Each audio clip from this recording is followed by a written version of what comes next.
see everybody else. Solidarity Warriors is an action-oriented national nonprofit group that is part of the Indivisible Network. We formed right after the November election to resist the new administration.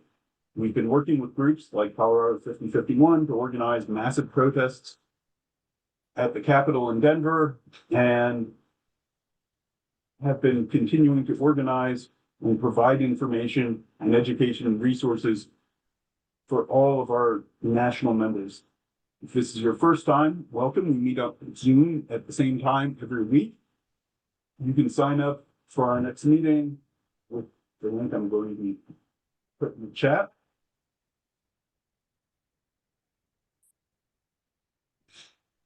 And our ground rules are to be respectful to your fellow activists. All are welcome here.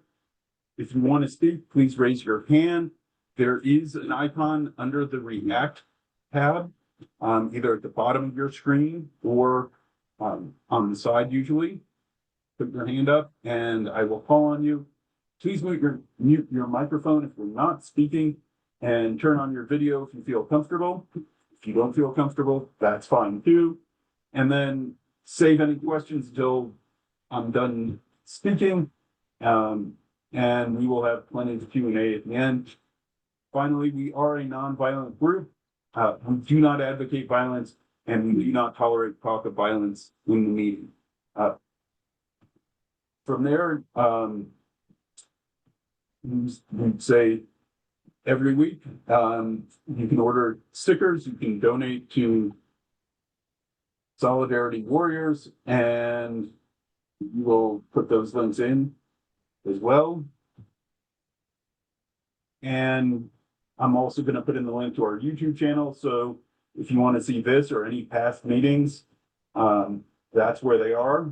So YouTube is starting to promote our videos. So we are looking forward to having that be a way for us to get information out. And that way you don't need to worry if you miss the meetings.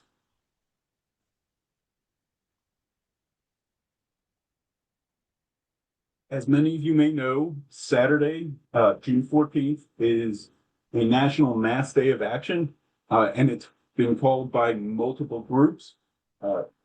And we are calling it No King's Day, and we're having a People's Activist Fair to go along with it. So we are going to be organizing at the Lincoln Memorial in Denver. It is, get my directions right, just west of the Capitol where things have normally been. That is where our permit is. There is another group that has a permit at the Capitol steps, and we are working with them to sort things out. But for the time being, our event is going to be at Lincoln Memorial Park. Bernie spoke at Civic Center Park, which is across Broadway. So I don't know why they did this. They have three separate areas right next to each other. There's the Capitol, there's Lincoln Memorial Park, and then there's Civic Center Park. We are right in the middle between Lincoln and Broadway is the short version.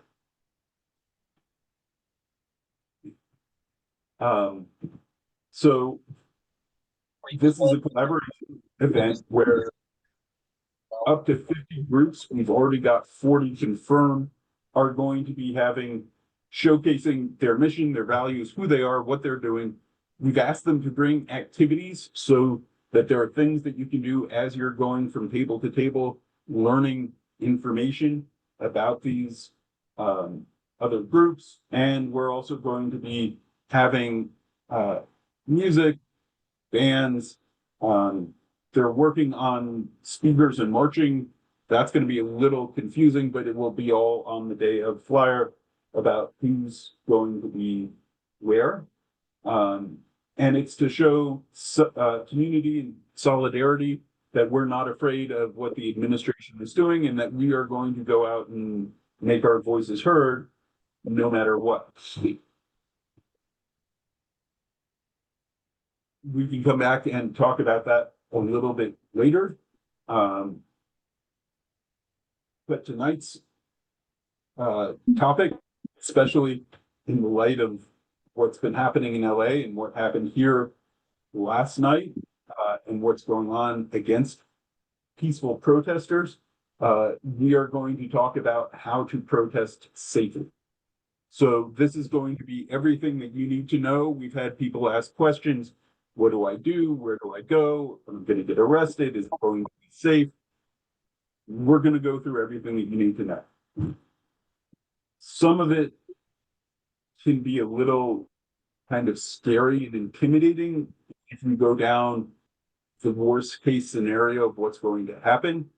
We are taking great pains to make sure that everything runs smoothly, that there is no violence, and that people shouldn't be getting arrested and afraid unless they're trying to. So that's where we're going to start, and that's what we're going to talk about. So the first thing, the group that has the permit on the Capitol steps, I'm not going to talk about. There's drama involved that I'm not directly connected to, and would be left not said here. Just it's another group, and we are trying to sort things out with them. So,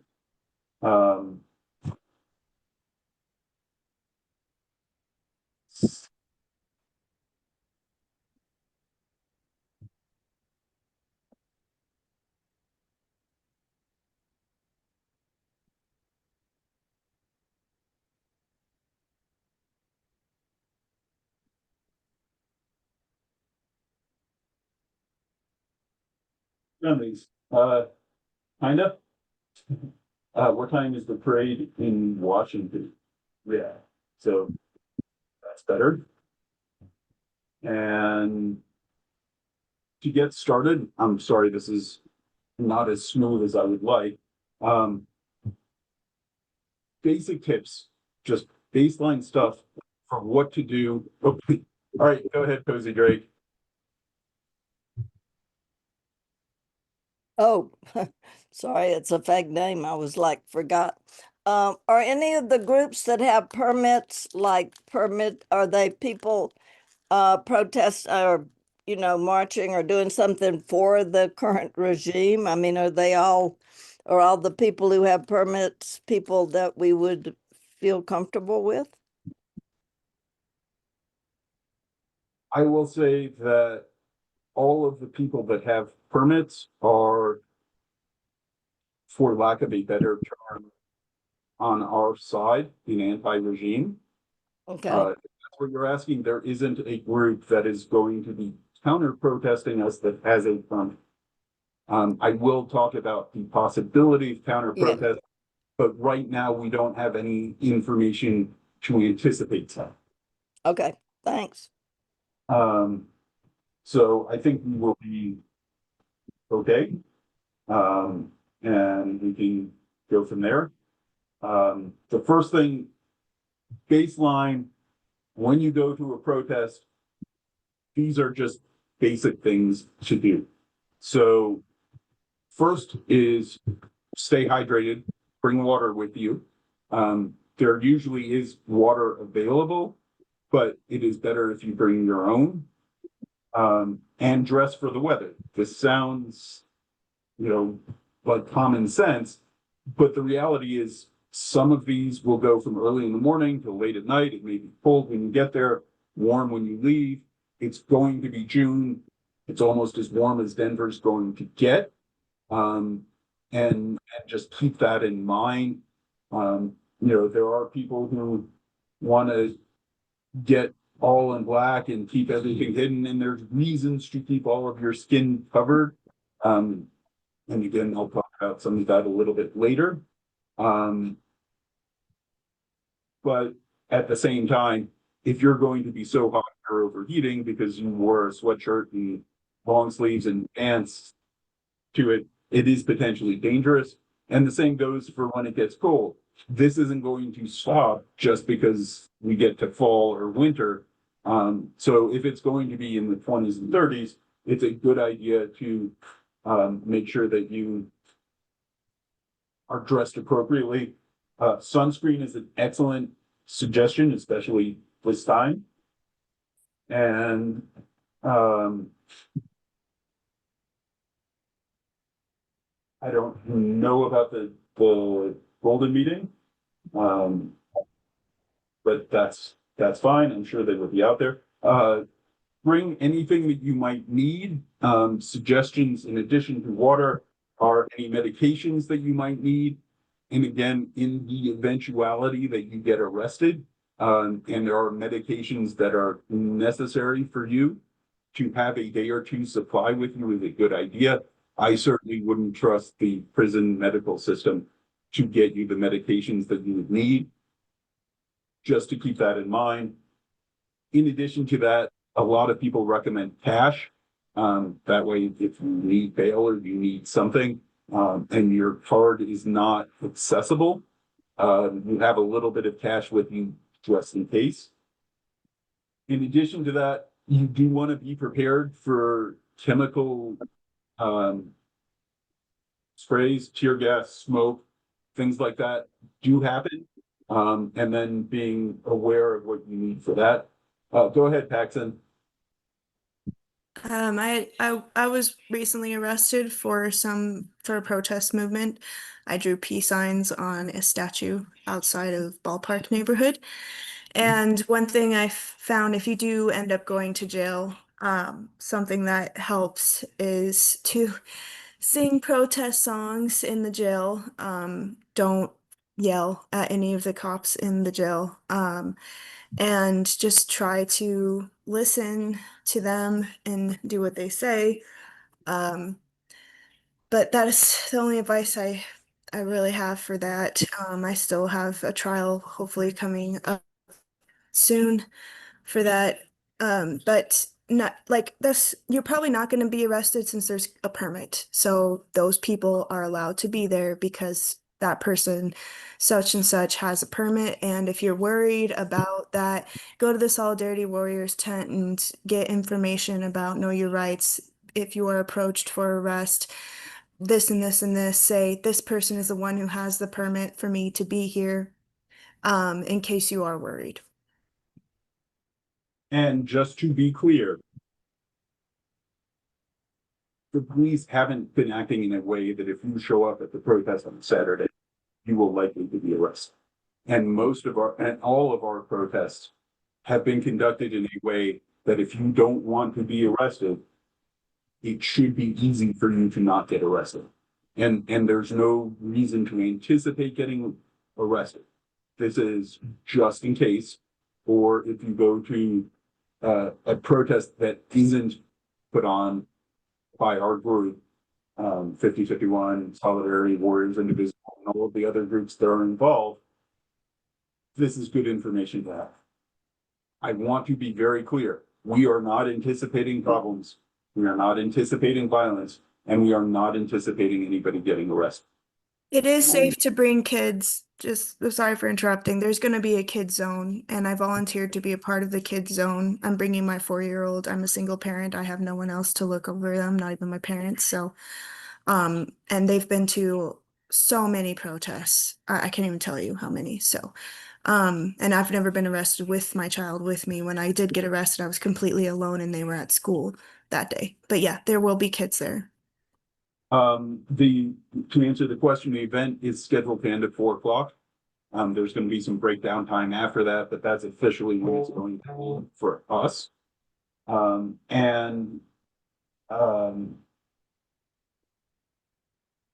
We have not arranged for leaf blowers yet, but we may look into that. But one of the things we do recommend is to bring supplies in case there is tear gas, in case there is smoke that's fired. We recommend a face covering, whatever cloth, fabric you want to use. One of the recommendations is to soak it in vinegar and carry it in a bag. Milk of magnesia is also recommended. Just water or wet wipes and towelettes can be used to wipe it off your skin as well. I tend to do a little bit of project work, So I like to bring just the regular paint type respirator with you. Does a fantastic job of keeping you safe. Nothing is going to be 100% perfect, but it will greatly decrease discomfort if you run into that. We do recommend fully charging your phone, maybe even bringing a battery extender if you're not likely to make it 4 hours on a charge. Um, so, you know, basic, and there's some discussion about whether you should bring your cell phone or not and safety regarding that. We do recommend turning off any biometric uh, ways to get into your phone because the police can compel you to use your face or your fingerprint without a warrant, but they can't get a password at something you know out and compel you to give that to them so they can get into your phone and look for evidence. Yes, Jen. I was wondering, for a question for Paxton, were you given an opportunity to contact an attorney, or is it a good idea to have an attorney or somebody else's name or number sharpied on you? Or I was kind of wondering from your experience with your arrest, how that went.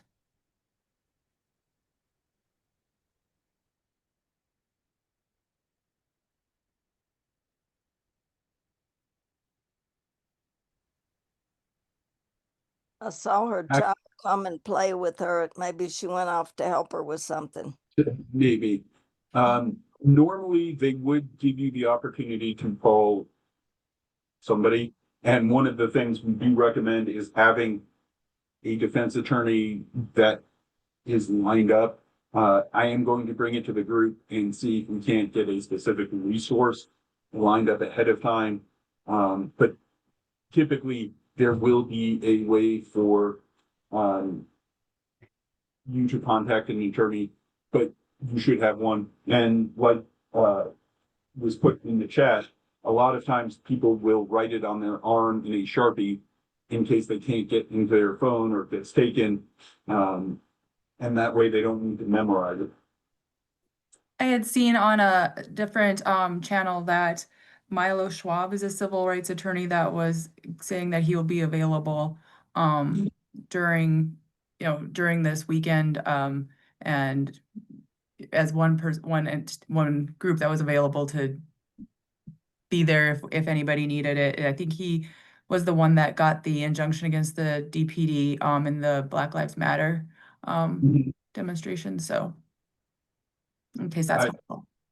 I am certainly open to recommendations. I am new to the area, so I don't have somebody to recommend to you. So if somebody does know someone, that is certainly valuable. To answer the question in the chat, yes, there will be medics and nurses and medical staff in case there are problems. They will be um, usually marked or visible. There is going to be a medical tent for people to go to. So that will be taken care of. And we will talk more about the safety marshals later on.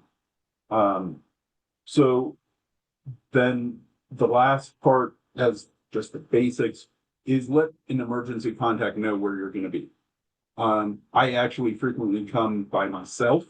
So I make sure that my wife knows where I'm going, when I'm expected to be back, how you'll get there, what to do in case of an emergency, and what time you're expected to come back.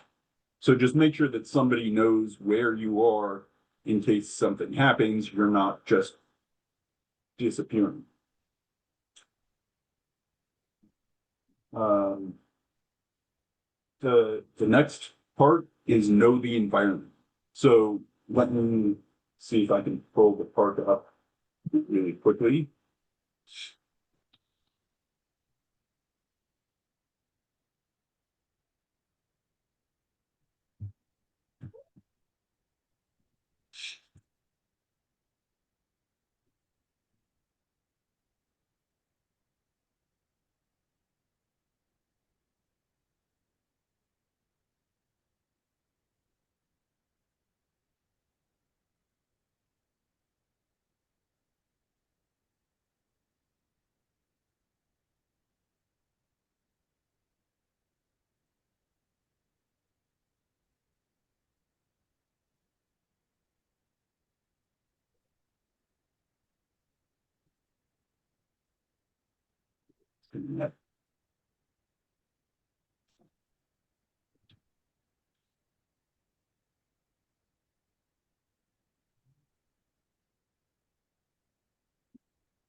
Hello?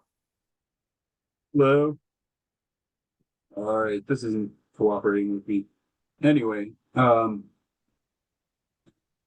we recommend having an offline map of where you're going. So in case you get lost, at least have some idea about the surroundings that are around you. And this can come in later if there is an emergency and you need to get out. Having a place where you know where to go makes it easier. There will be maps the day of in our flyers and in information that we have so that you can see where the different places are and go from there. Plan multiple routes in and out. And like I said, establish a checking system with other protesters so that they know you're safe in case something happens. And if you're coming in a group, have a rendezvous point that is separate from where the protest is going to take place.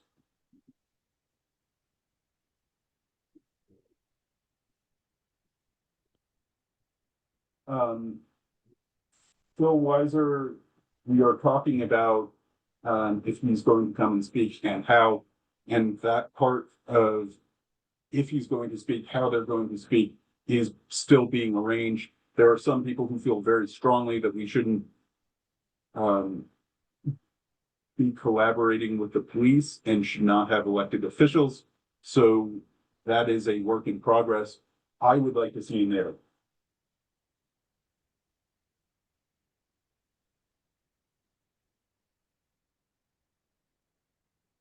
So the other groups are committed to nonviolence. That was part of our vetting process. And we had them fill a form out and talk to them.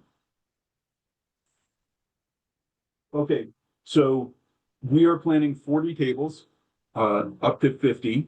And there are 2 half-moon shaped walking paths through the park.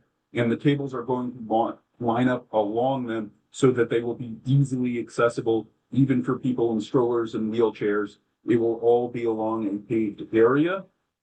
At the part of the park that's closest to the Capitol is going to be a stage with chairs in front of it for accessible seating for people who need wheelchairs or need places to sit. There will be a place for them. And then we are going to decorate the memorial with flowers and things like that people are welcome to bring as well. We are planning on several thousand people already. We've got 4,000 signed up on Mobilize and are expecting several, possibly that many more. This isn't just a question and answer. I do have an agenda. I am just trying to answer questions as they come up. So with that, I'm going to go on to the next part, which is safety and security and awareness. So we recommend that you maintain a 360-degree situational awareness. Basically know what's going on around you at all times. And the example I'll use is what happened at the protests last night. There were, last I heard, between 4 and 7 people who were arrested. They shot some pepper pellets, some rubber bullets. And smoke. There's been some debate, but it's pretty well established. There was some tear gas as well. All of that came with a 10-minute warning that said this is an unlawful gathering and you need to move away. So if you don't want to get arrested, you don't want to get pepper sprayed, tear gassed, or whatever, take those warnings and move and see what's going on around you. I've said this a lot of times.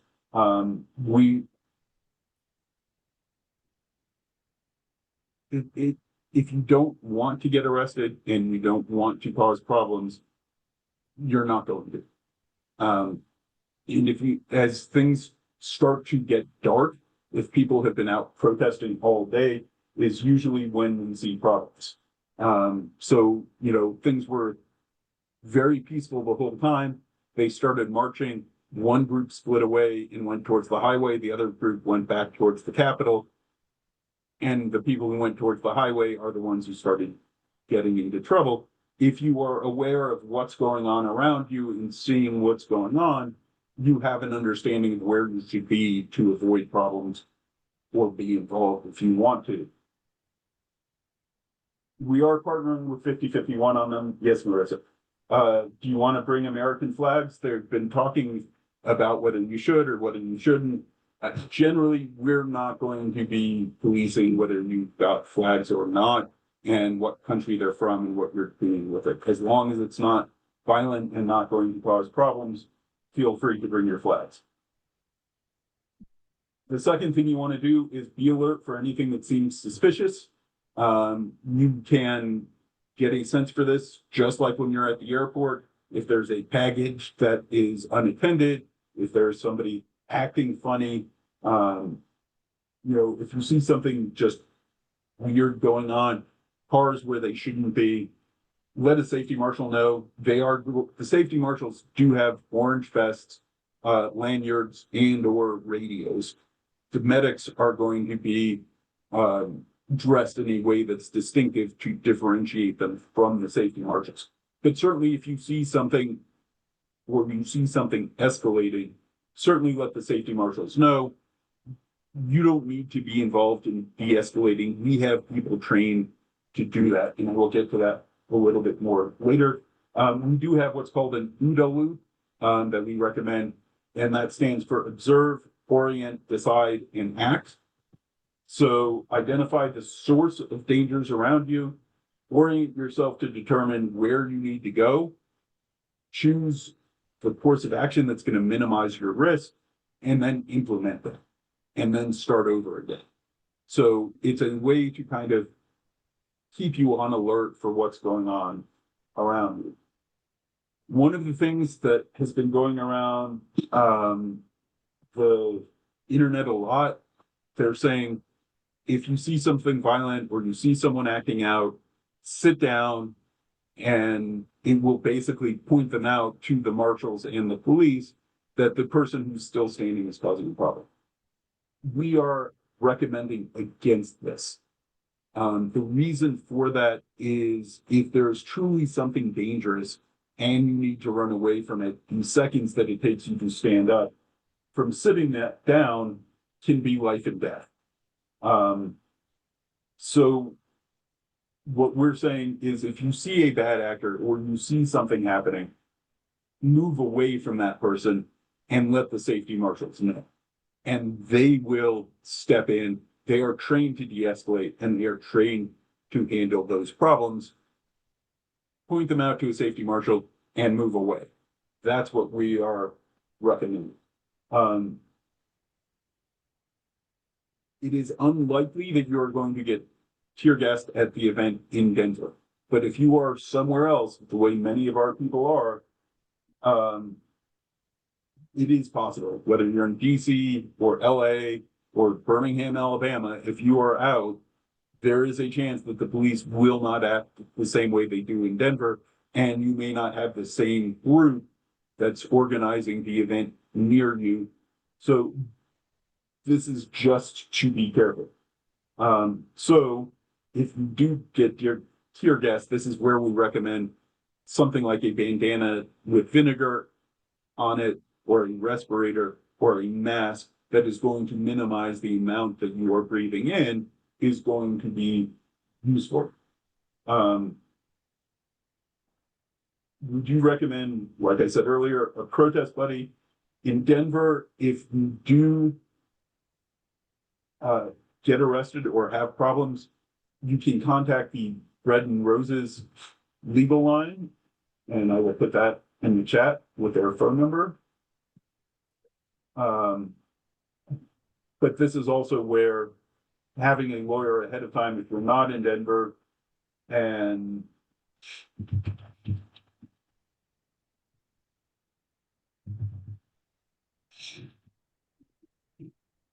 is going to be useful.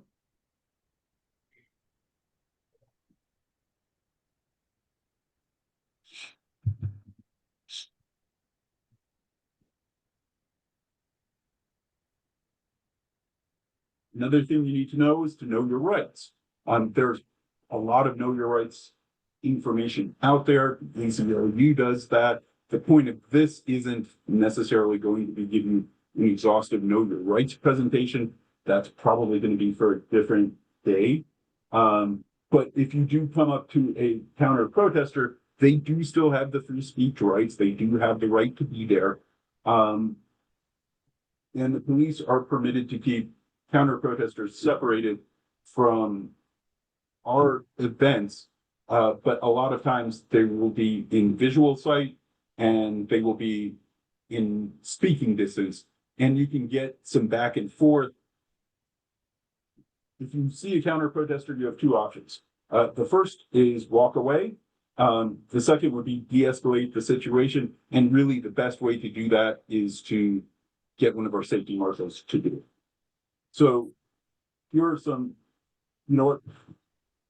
I have some de-escalation tips, but I think I'm going to not even get into that and say, if there is a problem, you are better off leaving that to the marshals.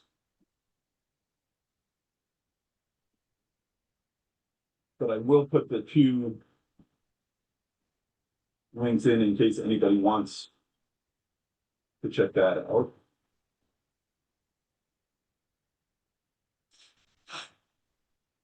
All right. When you're lawfully in a public space, you have the right to photograph anything in plain view, including federal buildings and police. There is nothing wrong with taking your camera out and filming what is going on. It is perfectly legal. If you believe your rights have been violated, write everything you can remember down. If you have the opportunity, specifically the officer's badge, patrol car numbers, agency that they're working for, as many specifics as you can. The same way if you were assaulted and robbed, you would want to remember the person's face, the clothes that they were wearing, tattoos, anything like that. So anything that will help you identify a bad actor was worth doing.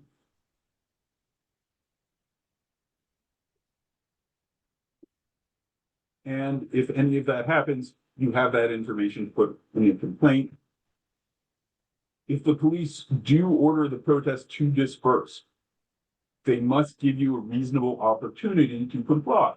That's sufficient time, clear, unobstructed path, you know, just like they did last night when they said this is illegal, you have 10 minutes to vacate. At that point, you have a choice. You can stay, in which case you may get arrested, or you can leave. And there's no wrong answer. It is what is best for you. And like I said, unless you really want to get arrested at one of our events, you're not likely to, because we aren't doing anything illegal with what you're doing. But if you do fail to disperse, then you can be charged with a crime. And that is part of what people were arrested for yesterday. And as Paxton said, vandalism is one of those things that can get you arrested. So even something as simple as, you know, a group in Yugoslavia that I read about gave out stencils for people to put a clenched fist and sent people out to spray paint all over the city these images. In the United States, you can get arrested for vandalism and sometimes trespassing for that. Hey, Morgan, can I ask a question? Sure. I'm kind of new to this. This is my first meeting here. And it's interesting that you just kind of popped right into a stream of information that is a bit disassociated. Michael asked a good question. I think it was, do you have an agenda for this? I mean, can you kind of, Yes. who's Solidarity Warriors? Are we going to meet there? Are we going to travel as a group? Do you have Sure. refreshments? I mean, kind of give us some background here. Gladly. The Solidarity Warriors as a group is mostly the people in this meeting every week. So every week we have a meeting and there is a topic for that meeting. Because the protests are coming up and the protests that we've had recently, the theme for this week is how to protest safely. So that is the information I'm trying to give out. I am also trying to host the meeting and keep up with admitting people in the chat all at the same time. Usually we have 2 or 3 people doing this, and that's why it's a little bit disjointed. Normally I would have my information, I would go through that and then ask for questions at the end. And at this point, I may stop taking questions until we get finished to streamline that a little. As a group, we are an indivisible group, but we are different than most other indivisible groups. We started at the end of last year after the election with the goal of teaching people to do things and go out and have the skills to resist what's going on. So when most indivisible groups are related to a location or locality or municipality, and they do a lot of grassroots organizing there, we have these meetings that are nationwide in audience, and we teach people things that you will need to know in the current climate. Does that answer your question, Nikram? It gives a high level overview there. Yeah, that's for sure. When we meet at the tables, do you have an agenda? Is there a map? Are there instructions? Are there a list of numbers and people? So there will be a day of flyer. We will have a table there. Our table is mostly about giving information, and one of the first things that we did was a sticker program where we had members make and design stickers, and then we took those and had those printed up so people can go out and put them up places to let people know that they are part of a larger movement. So we make those available along with t-shirts like this one, and I will put the link in the chat to our shop so you can see all of what we have. None of us make any money from this. Tiffany does this as kind of a side job, but she is not taking any money out of it. All of the money goes for us to do things, pay for our expenses for Zoom, and things like we attended and sponsored a powwow they had in Aurora on Saturday, which connected us with some Native American groups that we now are going to be working with this Saturday, and helped us make a connection so that we are organizing a movement all together. But specifically, there will be a day of flyer that will give you all of the information. We will have a table that we will be there, but we will be one of the many groups that are organizing things. We aren't going to be the sole group that's putting everything on. We realized pretty quickly that events this big are hard to lay at anyone's feet, and it really kind of takes a village of half a dozen organizations to really pull everything together and to make it happen. But the short version is we started meeting on Zoom, and our goal is to give people the skills to go out and do the work of resisting and grassroots organizing. So whereas a lot of other groups are talking about what is happening in the current state of things, we try and teach people to go and do. Thank you, Katie. So the next item I have, and then we're going to try and keep it rolling, so I will answer questions at the end. If you are stopped by the police or ICE or any other agency, the first thing is to stay calm. Like Paxton said, there is nothing to be gained by antagonizing law enforcement. They have the legal right to use violence up to deadly force if so warranted under circumstances, you're not going to gain anything by yelling and screaming and calling them names. It's only going to end badly, and you're better off not playing that game. One of the questions you can ask is, are you free to leave? And if they say yes, turn around and walk away and don't say anything else. If they say no, ask if you're being arrested. And if so, what are the charges? Again, there's no reason to antagonize them, but if they say no, you're not being arrested, then you're probably better off saying as little as possible and not engaging, and contacting the protest administrators and marshals if you're having a problem. They cannot, you should not consent to any searches of you, your belongings. If you're in your house and they're coming in, if they do not have a warrant, you do not have to let them in. But if you consent to a search, they can look through your belongings, everything that you have, and try and find if you've got something illegal that they can use to arrest you. Most of us don't. There usually isn't any reason to it, but you don't need to make it easy for them to go and find something if they're just looking for it. They likewise cannot demand and view your photos, your videos, or anything else on your phone without a warrant. And they certainly cannot delete any of your information, even if you were to open it for them, because it could be evidence. And if they delete it, they could be deleting evidence. So it is very, very much not legal for them to go into your phone and start deleting things. But I would certainly recommend do not give them access to that if you can avoid it. So here is another list of know your rights from the ACLU. Like I said, it goes into much more detail and goes into much deeper dive when it comes to that know your rights kind of stuff. So that's where that, I'm going to leave it there. Posey, I will get to you in a few minutes.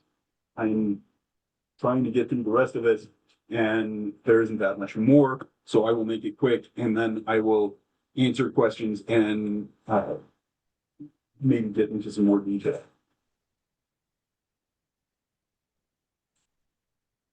So from the ACLU, this is what it says, what to bring, what to wear.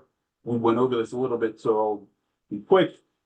Just for the weather, one thing you do want to be concerned with is layering. So the weather in Denver is supposed to be really nice, but if it's going to be cold in the morning where you are and then warm up, wear 2 or 3 layers so that you can take them off and be comfortable. One thing that is highly recommended is to cover tattoos or things that would be personally identifiable on you, so that if the police do come looking for you, they can't say, oh, it's the person, with the big face tattoo that, you're looking for. Snacks and water. There should be plenty of water there if you're going to be there for a long time, and it never hurts to have some food, especially if, something were to happen and you get delayed and wind up being there longer than expected. A little bit of food is also a good idea, especially if you're diabetic, have some hard candy. Again, take care of your medical needs and make sure that you have what you need. They recommend cough drops if you're going to be yelling and chanting and screaming. It is going to get sore. A mask. This is partly, people have been masking at protests since the 60s and probably even earlier to protect their identities. It's still a good idea, but we've had requests from the disability and accessibility community, as people who are immune compromised, these can be super spreader events. So they are recommending everybody come and wear a medical mask to prevent other people from getting sick, particularly those who are immune compromised or disabled in a way that getting even a cold could be deleterious to them. Some people say bring a change of clothes in case you get wet, tear gassed, or pepper sprayed. It's not supposed to rain. A rain poncho is always a good idea. Hand sanitizer can help decrease germ transmission and help in certain things. As said before, sunscreen is really a good idea that a lot of people forget. I find as I'm getting older, I do things like get sunburn on my bald spot that I never got before. So, that's not fun. So I definitely recommend you bring sunscreen. And finally, we always recommend bringing a sign or a poster. As was said earlier, there is going to be a kids area and probably places where people can draw things. But if you have one that you like or one that you made at home, certainly go ahead and bring it.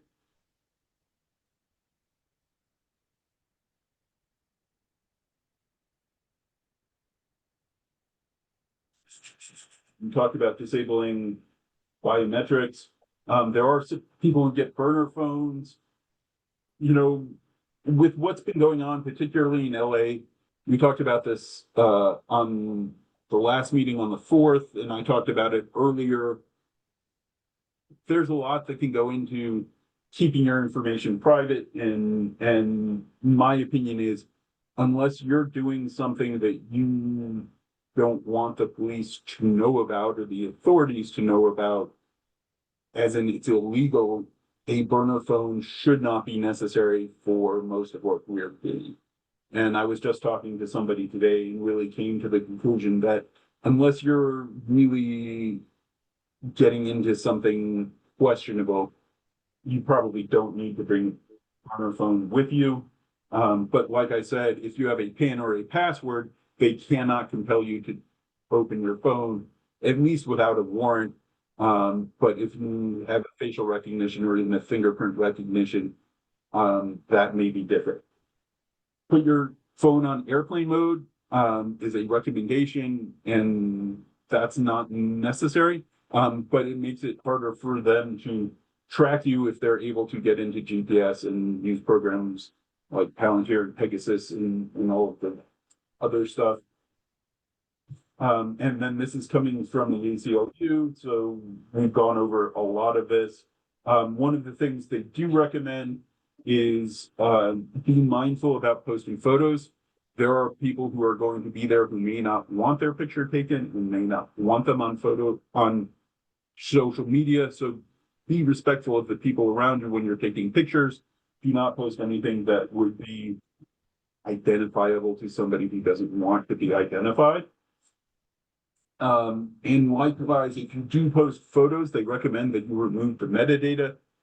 Metadata is basically information about the picture, when it was taken, where it was taken, what device it was taken from, things like that.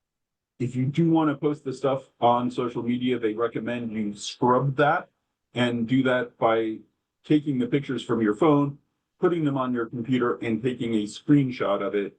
Or you can take a screenshot on your phone of the picture as well. And that's not going to have the metadata of when the picture and where the picture was taken. And finally, they say you will want to back up your data both before you go, in case something does happen to your phone, and then do it afterwards so any pictures or information is not lost if something were to happen to your phone while you were there.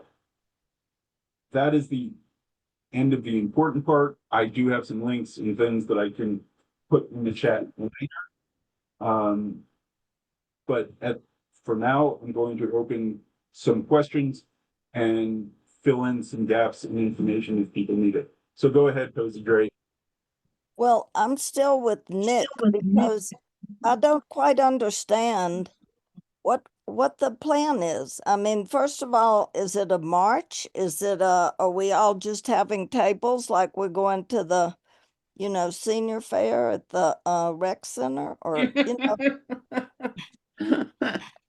So let me explain a little bit.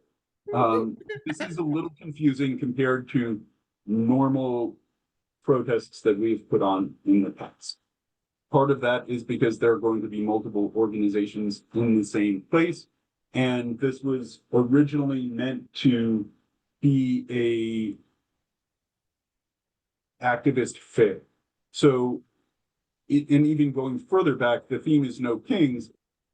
It was originally no kings and no clowns, but we decided to make it more serious given the circumstances of what's going on.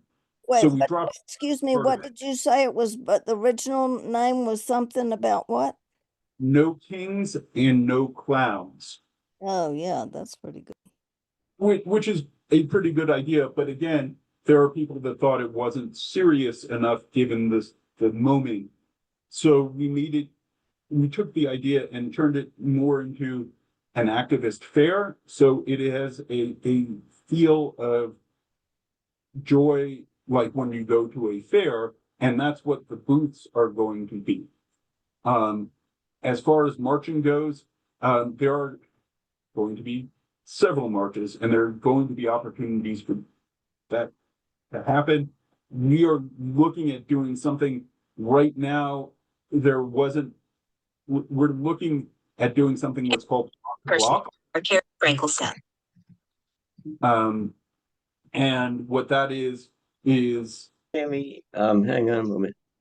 not as formal a march as we traditionally do, but it is not. It is legal for us to walk down the sidewalks and chant as a freedom of assembly and a freedom of speech issue. As long as we are not walking down the middle of the street, that will be fine. But we are working at organizing a more formal march to go along with it, but the details of that are still being worked out. So I don't want to promise something if I can't say there will be a march. There will I be, wasn't particularly wanting a march. I just wanted to know what was planned. beyond that, we are going to have, there's a small powwow that is taking place on the western side of the Capitol. We've invited them to come and do a land acknowledgement and perform on our stage. We are going to have some bands and DJs with appropriate protest themed music, and whether there, I can say there aren't going to be many speakers. There may be some that we put in as well. So there are going to be a variety of activities in different places. So as was said earlier, there's going to be a kids area. There's going to be an accessible area. There's going to be a bingo game that people are going to be able to go and play. That sounds nice. Are there any Black groups involved? We have invited several groups, and we have been working with people of color within their groups. And Colin, it's funny, Colin didn't do as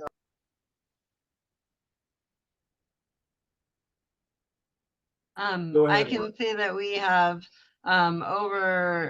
we have 44 tables so far.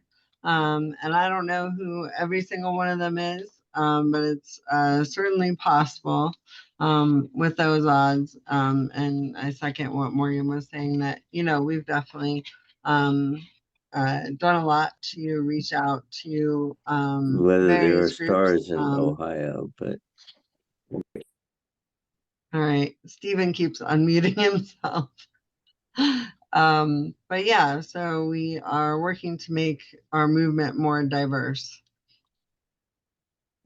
One of the problems about the diverse is that someplace back east, there was a protest and only 2 African-American women were arrested.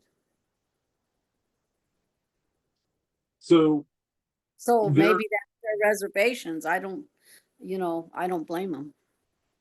I have heard lots of stories, particularly at the beginning of this movement, about people of color feeling either unsafe or alienated by things that have happened. We weren't involved in that, and we have been reaching out to all groups to make them feel welcome, specifically people of color and minority groups, to include them and ask them to come speak at our protests, our events, and collaborate in planning things. So it is something that we have reached out and has been an issue that we have been concerned about because we want everybody to be welcome, because we want everybody to be involved. Did you have a question you had your hand up? Question. Are there going to be bathrooms? There are. There is always, I believe, a set of porta potties on the west side of Broadway. But we are arranging, or at least trying to arrange with the city, and if necessary, order more porta potties than there have been in the past. And how about garbage containers? I'm anticipating you're going to have 10,000 people, and I can't imagine people going table to table, picking up flyers, and then neatly taking them home and not throwing a bunch on the ground. We have a whole crew of volunteers lined up to clean up the park after everyone leaves. So Tiffany was just in a planning meeting and will know more about these specifics that I didn't have all the details on, because they were being decided at the other meeting that she was on. So,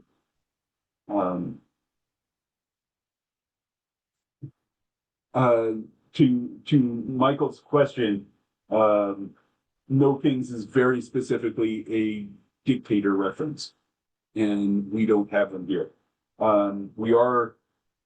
We talked about doing queens and princesses as part of Pride, but that's probably going to be at the end of June or July 4th. All right, I'm guilty of not getting the jokes.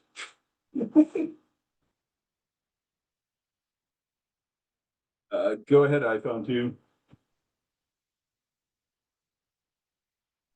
Hi, thank you. Hi, thanks, Morgan, and hi, Tiffany.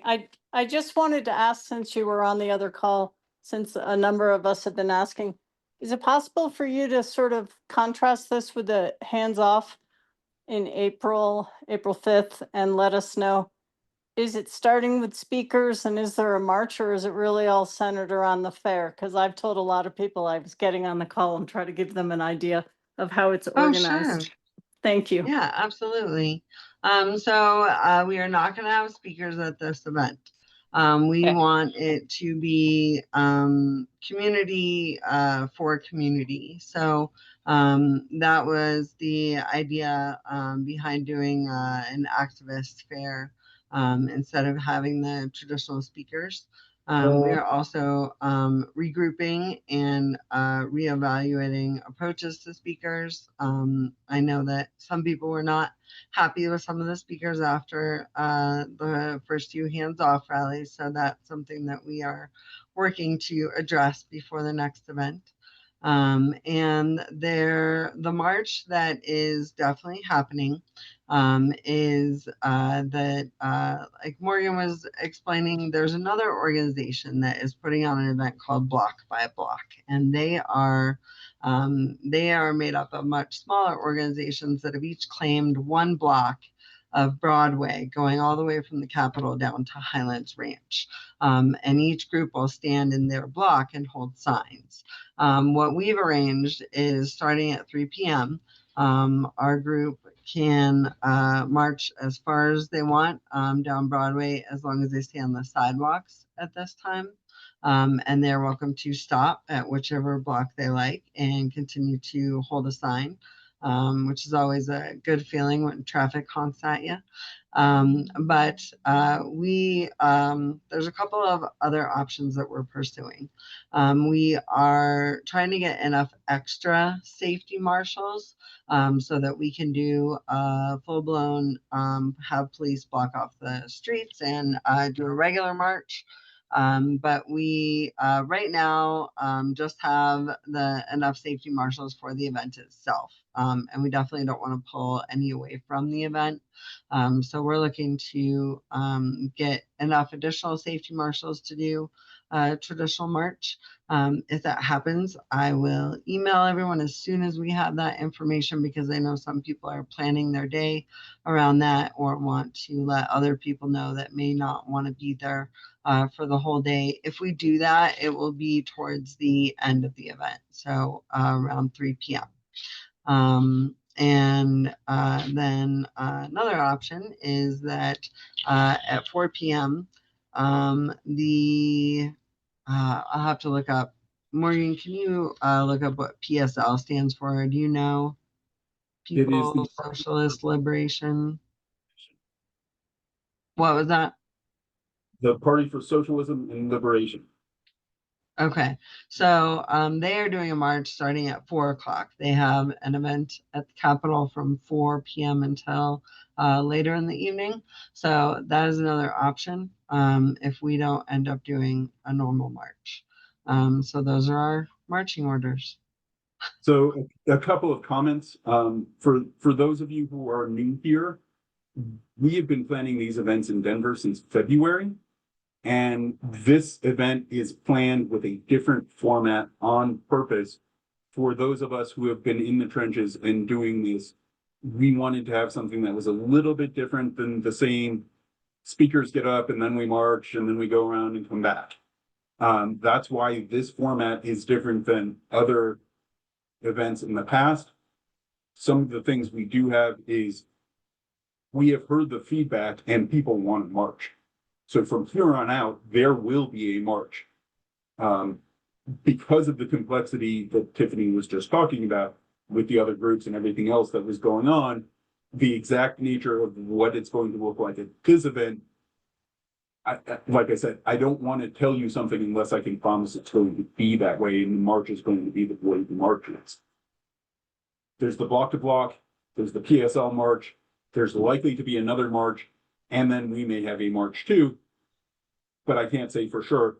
I do know that going forward, we are going to put a march in because that's what the people want at every one of these events. I know we're looking at July 4th for the next one. There may be one before then, but I think they're close enough that July 4th is going to be the next one. But I promise you, from here, there will be marches, there will be speakers, maybe not at every one, but that is a central part to this that people want to hear. And one of the things that we have been doing is changing the speakers based on the theme of the event. So you're not getting the same 4 or 5 people talking about the same 4 or 5 subjects every time. So Jessica, you've been very patient. Please go ahead and ask your question. Thank you. I was just wondering about forms of ID. Is it a good idea or not a good idea to bring passports or something beyond driver's license? It's not necessary to bring anything other than a driver's license. I personally leave my ID in the car, but from what I know, the police can't search you for your ID or force you to give them your ID. So there's no reason to not bring it really, but you don't need to bring anything beyond that. Unless you are concerned that you may be stopped by the police or ICE due to your suspected immigration status, then you may want to bring something additional, but I will leave that up to each person's discretion. And I will take that further and say what was true versus what will be true may not be the same thing. So in the past, there was a lot of don't bring your ID with you. If you get arrested, they don't know who you are and it's harder for them to track information down about you. That was, kind of the internet thinking. But more importantly, with the given administration, we don't know what they're going to do. And we know that ICE shows up and grabs people. And we know that they grab people who aren't just criminals. And we know that they grab people who aren't just here illegally. So even if you decide to bring your passport with you to prove that you're a citizen, I can't promise going forward that means that you're not going to be taken and detained by ICE. So as Tiffany was saying, a lot of that is going to depend on your situation and what you think you're going to need. I want to reiterate, we do not anticipate a lot of arrests and a lot of problems, so that I don't think we necessarily need to put a lot of thought into this. I typically bring my wallet and my ID and my phone. A lot of people don't, but most of the reasons for doing that are expecting things that aren't going to be run-of-the-mill chanting and protesting and holding signs. Does that make sense? Yes, it has. Thank you. Okay. Go ahead, June. Hi, Morgan. Good to see you again. I'm the one with Jagger, the black dog that you gave water to. Yeah, Jagger's awesome. I think I'm going to leave him at home this time. Okay. My question is, okay, last night happened. Is there anything that's going to go on tonight leading up to Saturday?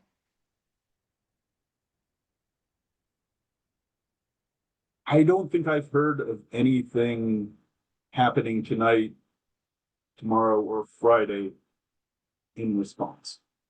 The event that happened last night, I heard about the day before, and wasn't able to go, and was put on by a different group. I don't know if another group is going to put something on, but I'm not aware of anything that's currently planned in Denver. I would expect in some place like LA and possibly Washington, that there are going to be things going on all the way through. The people who were putting things on last night, I would say would be more likely to spontaneously plan something at the last minute and have people come out and show up. But I am not aware of anything. Tiffany, are you aware of anything? No, I'm not aware of any protest. However, I wouldn't doubt that there could be a protest each night until then. One thing I did want to mention, I'm sure a lot of you saw the news from last night in Denver about the protests. And from the information that I have, it was later at night. It was after 10 p.m. when a group of protesters were either blocking Broadway or blocking actually I-25. And the police did declare it an unlawful assembly. They gave them 10 minutes to disperse, and then they did deploy tear gas on the crowd. So please be aware that the police are taking the current political climate seriously. If you are in a place and it's declared an unlawful assembly, you have a couple of options. You can stay and probably get arrested and quite possibly tear gassed. You can leave the area completely, or you can back up to a safe distance and document it with your phone. Those options are entirely up to you. We just want everyone to be safe. On that, Morgan, did you talk about not sitting down at the protest? Okay, great. And in addition to that, we say this is all unlawful gathering and disperse or you're going to be arrested in 10 minutes. Don't necessarily assume they're just going to walk up to you and put some handcuffs on. If you're still there 10 minutes later, they may start by tear gassing and shooting rubber bullets and pepper pellets and then arrest you. Don't necessarily think that just because they say you're going to be arrested, it's not going to be unpleasant. Go ahead, Art. Oh, wait, I still have a follow-up to Okay. that, if you don't mind. Just, how did you hear about last night's? What group, what organization was that? Because I didn't know about the assembly last night. I didn't hear about it until afterward. Did you? Do you remember who you heard about it from, Morgan? I'm trying to remember if I want to say I got an email from somebody, and I would need to look in my email to see where it came from. And it was very last minute. Because I think it was planned last minute in response to, here it is, right.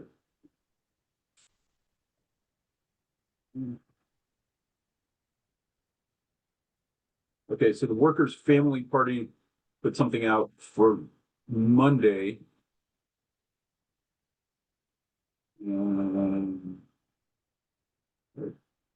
But yes, if you were asking about how we heard about it at all, it's in the news as well.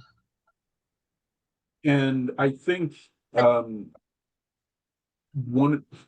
of the groups I'm involved with, either on Slack or Discord, may have posted something about it.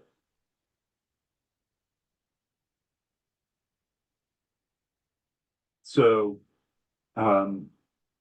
basically what happened, so we suggest people join our Slack all the time. A lot of other groups have Slack channels, and that's how they communicate. We try and have an activist alliance that brings a lot of these groups to communicate in the same place. There are some groups that are on Signal, which is an encrypted text messaging app that you may have heard of because Pigsmith got involved with it. And then there's Discord, which is basically a competing platform to Slack. And basically, I join as many groups as I find and connect from group to group with people I meet. And that's how I get most of my information. Sign up for the emails, sign up for the Discord, sign up for the Slack. And as the messages come in, keep up with me. I'm gonna post the link to our Slack in the chat. And then just real quick, somebody in the chat asked what you can do to help with your gas, and the thing that you can put over your face that will help is if you bring a rag soaked in vinegar in a plastic baggie or Tupperware and keep it in your backpack. And also flush your eyes with water as soon as possible. And again, we don't anticipate this sort of thing happening at our protests. But if it does, I just want everyone to be prepared. And just to hit 3 quick things before I get to our, the group who put on the protest last night is, at least in part, PSL was one of the groups that put the protest on last night. I do know that. I don't know if anybody else was involved, but I do know that they were at least involved in putting it in. There was a question about, should you stay in your small town or come to a larger city to show a bigger movement? The point of coordinating these things across states and across cities and across places is to show as big a movement as we've got. For me, it's the raw number of people coming out, and whether they're coming out in a big city or coming out in your small local town doesn't matter as much. The reason there are protests in all of these different places, Denver's a perfect example. They just announced there's going to be one in Parker. I bet there's going to be one in Boulder. I bet there's going to be one in Colorado Springs. They're all an hour and a half away from us. They could all come to Denver and have one big protest. But for a lot of reasons, it's easier for people to protest closer to where they are. So certainly if you wanted to go to DC, if you wanted to go to New York or Chicago or Denver to come and protest, bigger groups are always better. But the important part is that you go out and you'll be counted, even if there are a few hundred people in your small town, in Kansas. So all of that is important. And the reason that there are protests in small places like that is so that if people aren't able to go to a bigger city and a bigger protest, they will have someplace to go. So that's kind of a personal feeling about it. Tiffany knows better if you're talking anticipated turnout, tentative turnout. It's so hard to tell. Sorry, but were you asking about turnout in Denver? somebody asked about what we're expecting to turn. So we have 4,000 people registered to the Mobilize event. And then 5051 has their own portal to register, which doesn't track the number of people registered. So we don't know, but we're guessing they probably have about the same number of people. And not everyone will show up, but we're still guessing probably around 8,000 total because we've still got 2 days before the event, and Indivisible sent out an email today that's saying nationwide 100,000 people registered for the event just yesterday.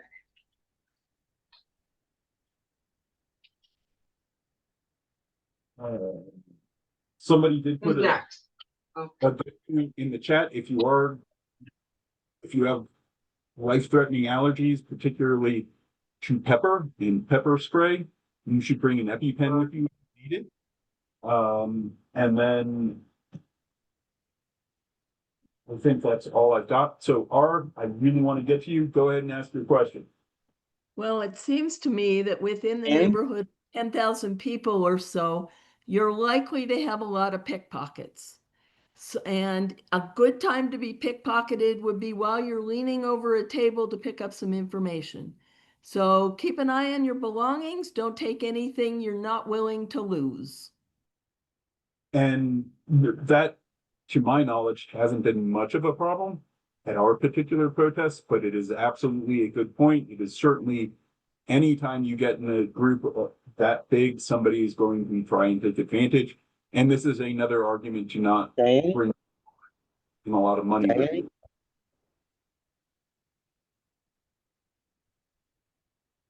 Are there any other questions? Anything else you would like to know about protesting in general? We have a lot of people that are concerned that is it safe? Am I going to get arrested? Am I going to get in trouble? We go out of our way to make this safe and as low risk as possible. Like I said, we're not anticipating any activities that it would get you arrested. All of this is contingency, or if you're in another protest like the one they had last night that isn't ours, things don't always happen all the same way. So we do try and keep things as safe as possible, and there isn't a lot of reason to be scared coming out. Can I jump in with a comment about that? Sure. As I've been listening to all this stuff in this session, I've been also kind of watching the news, left wing and MSNBC news.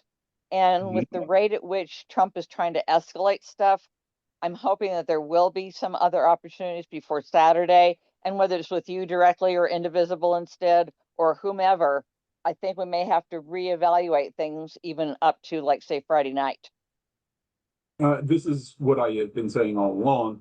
Normally, there would be nothing to worry about. Up to this point, there has been nothing to worry about. I do see the escalation in LA as a big deal.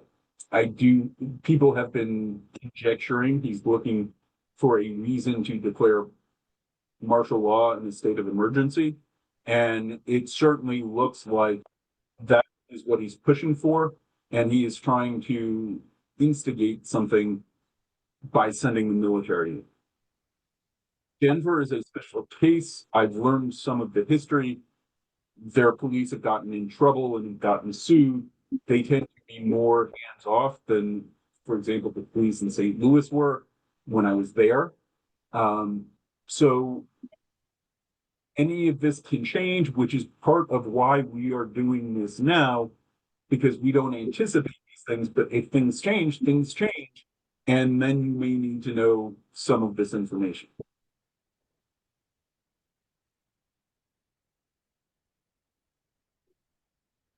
All right, go ahead, Jenny. I was just wondering if somebody could put the Slack link in the chat. I just put it. Oh, you're great. Thanks. You're welcome. And when you get in there, one of the channels that you'll be part of is hashtag Solidarity Warriors. So feel free to jump in and say hi. But yes, and if it hasn't come up already, we have a permit for our event. The police are aware of what we're doing, and we are working with them to the extent that we need to make sure that it is a safe space.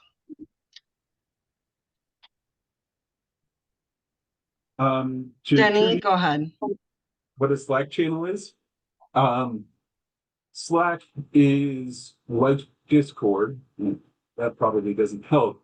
It's a communications platform. So if you Like think group chat.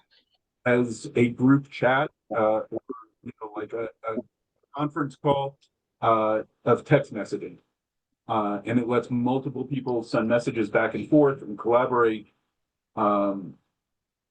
All in the same place, and it lets you, unlike a text group where you send it to everybody, regardless of what the topic is, you can break it down by different topics. So like for the organizing of this, there are several different topics based on what we need. There's one for tabling, there's one for safety markets, there's one for medics, there's one for all of these different things, so that you don't need to get the entire conversation for everything. It's an easy way to let groups communicate between members and between groups. So, like I said, that's how I think I found out about it yesterday. I have a question. Yeah.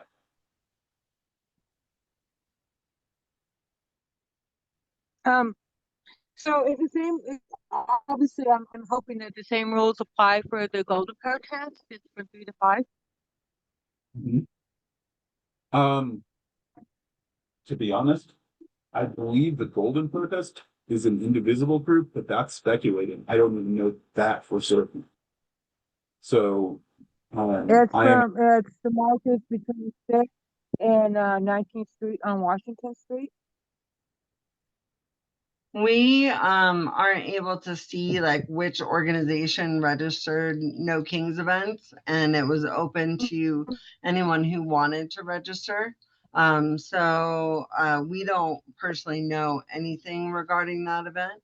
So we can neither vouch for or say anything against them. But most of these events are put on by established organizers that know that they need to get permits and all that good stuff. But like I said, we cannot guarantee it.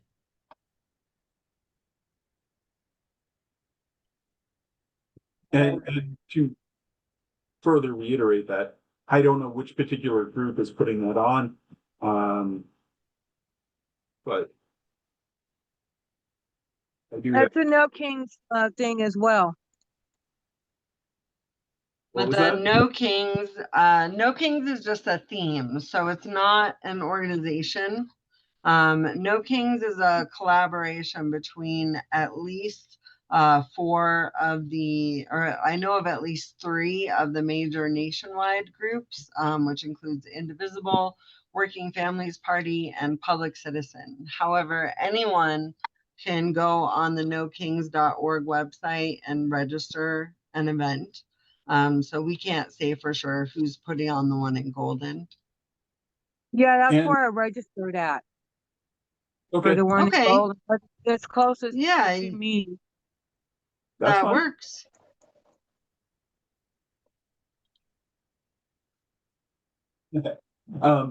The No Kings part of it is like the event we did in April that was hands off.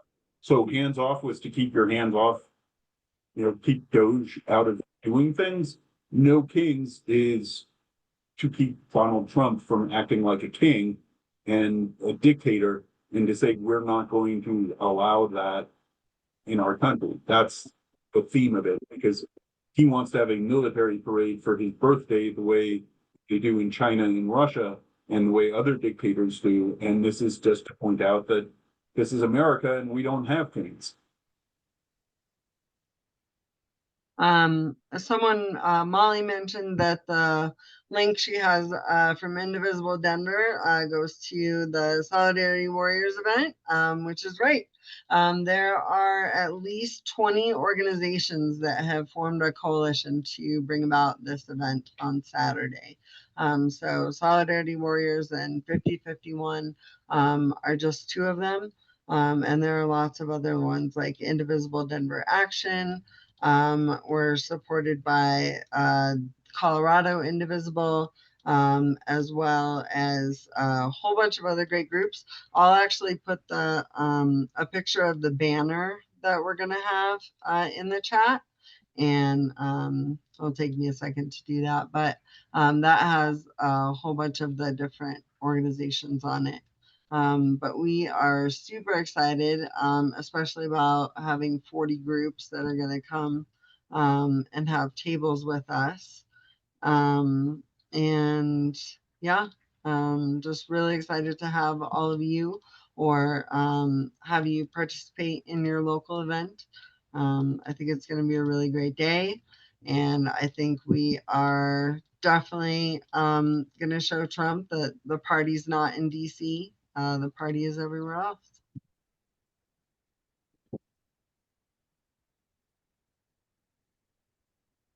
Any other questions out there? Yeah, is there a schedule for different events going on including yours, or is it just everyone wanders around the whole time? Sure. So it's all one event. There are going to be 40 groups with a table there. We've asked them all to bring some type of activity so that it has a fair type atmosphere, like think a county fair.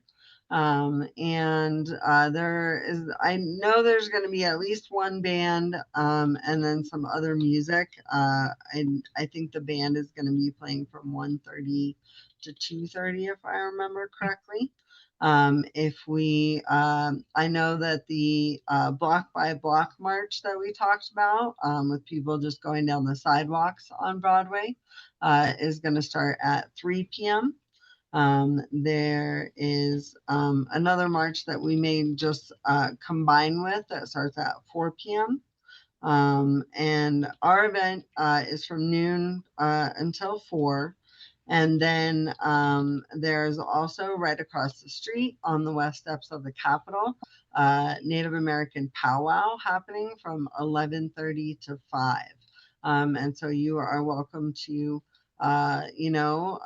check out both events. And there's definitely going to be a lot of cool stuff going on Saturday. So the Awesome. short, we're going to Oh. start at noon. There are going to be events going the whole time. The band, like she said, is going to be around 1:30.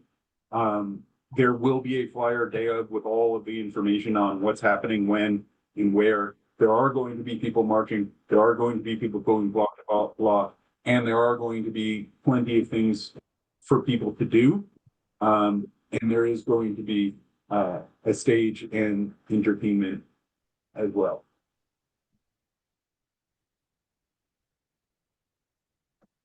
Great. And it sounds like all of these activities are permitted. Yes. Great. Thanks. The only thing that isn't specifically permitted that I know of is the block by block, but that is done in a way that is explicitly legal to allow. So we try and do everything with permits whenever possible. And if you have never been to a protest before, I'd like to say if you're doing it right, it is a lot of fun. It's not scary. Some of the stuff that we've talked about and people do talk about can be kind of scary and intimidating and, oh my God, what if I get arrested or hurt or whatever? We tried very hard to avoid all of that. And the whole point of this is to go out and make a statement and say, we don't want to do this.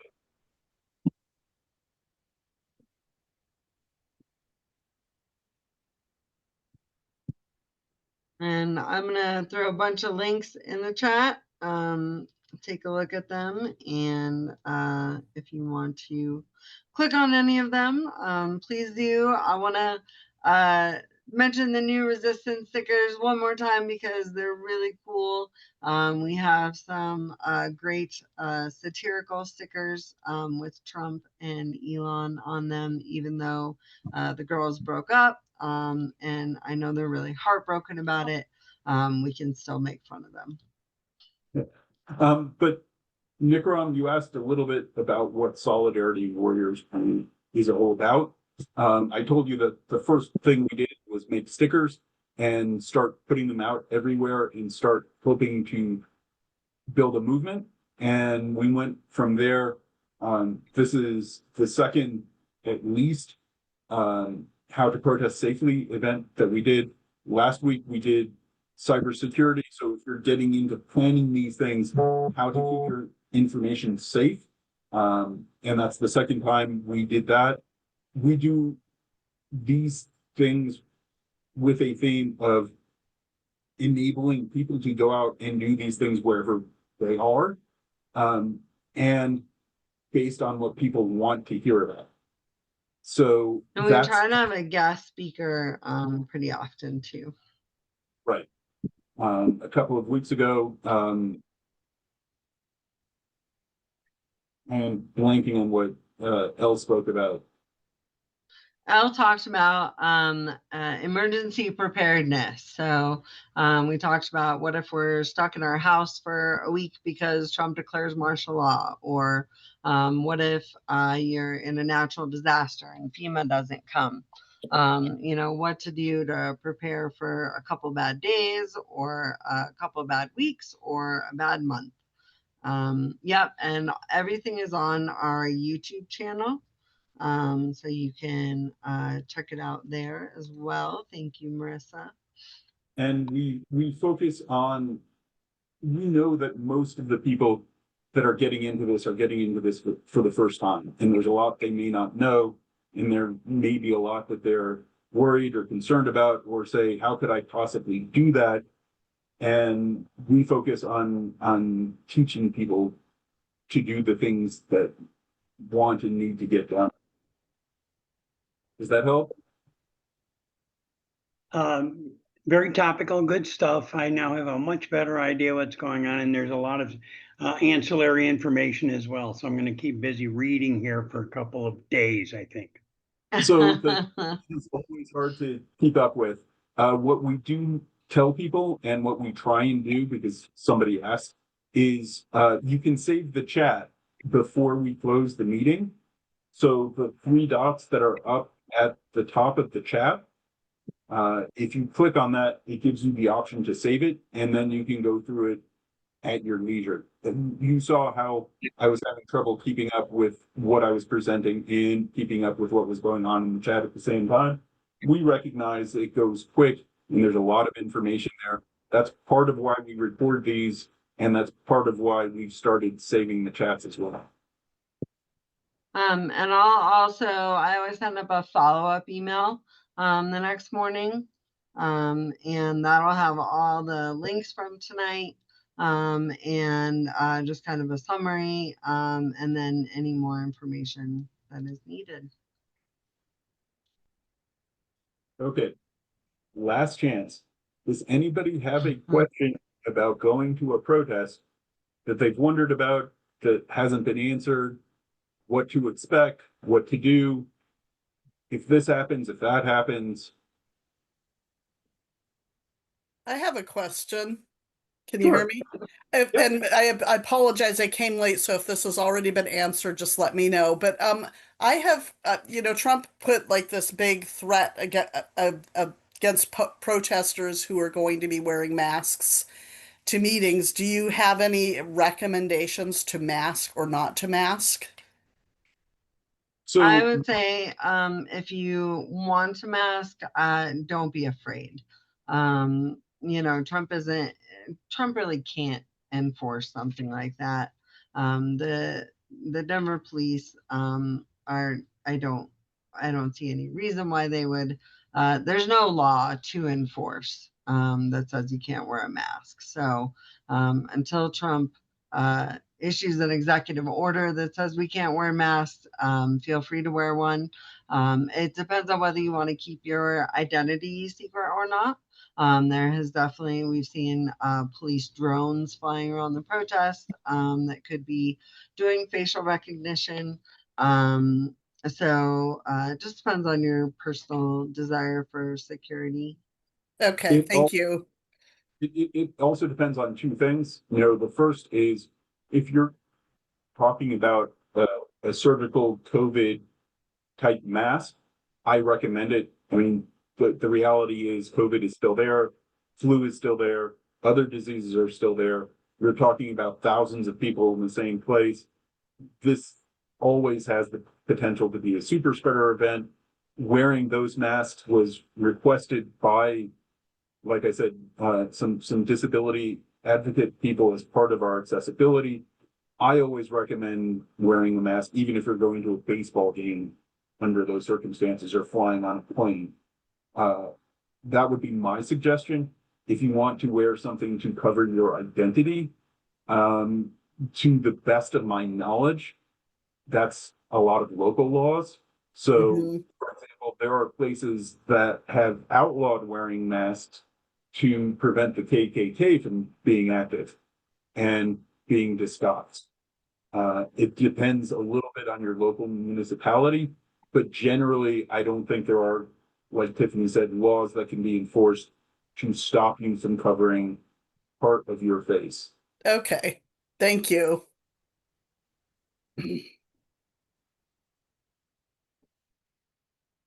And Nick, one of the other things is we like to encourage people to participate. You know, you can go to 1,000 places and 1,000 podcasts and hear someone speak for an hour, but it's not the same as being able to be involved and ask questions and have somebody be able to answer in real time what people want to know. So we want this to be a community and a two-way collaboration. You know, I mean, there's only so much people want to sit here and hear me speak. So open forums are good. yeah, exactly. And it's the best way to help the people because we don't know what they don't know. So if somebody can ask a question, we're here to answer and to help. And you know, a lot of what I have done, I've been doing this 30 something years now.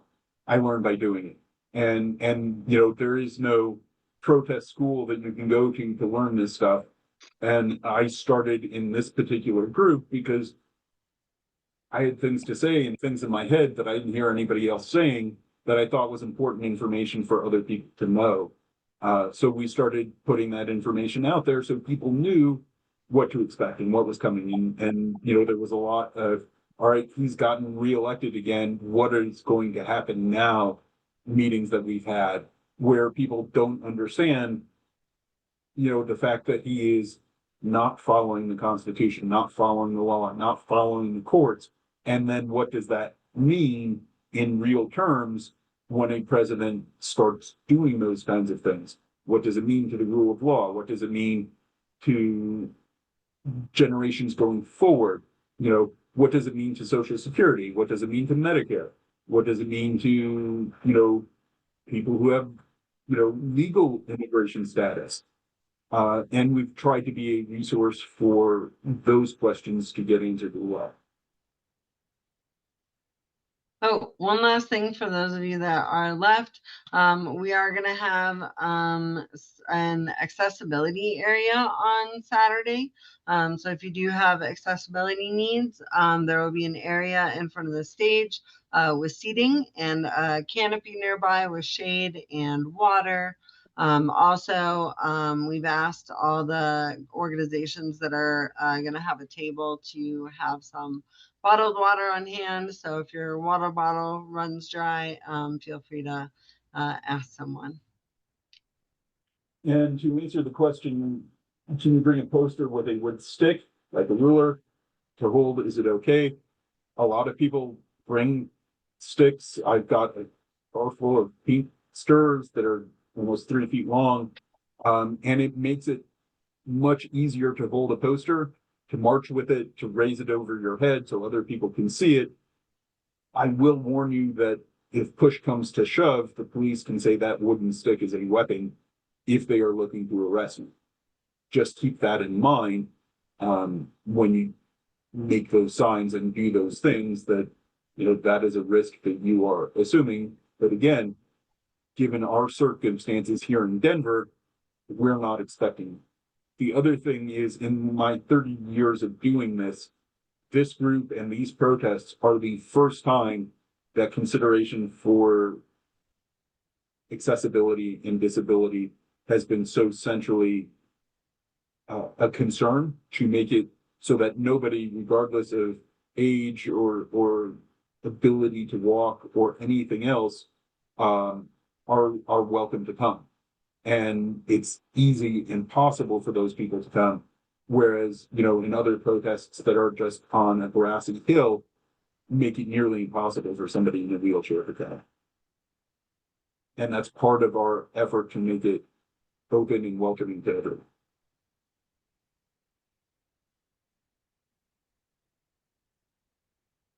All right, I think that's a good place to stop, and I will see you all on Saturday, unless anybody has other questions.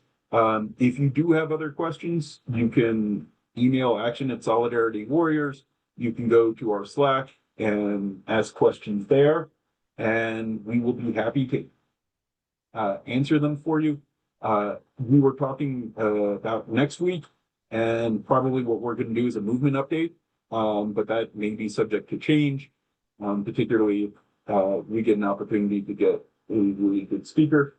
So I will look forward to seeing some of you on Saturday and the rest of you next week. Bye. Bye.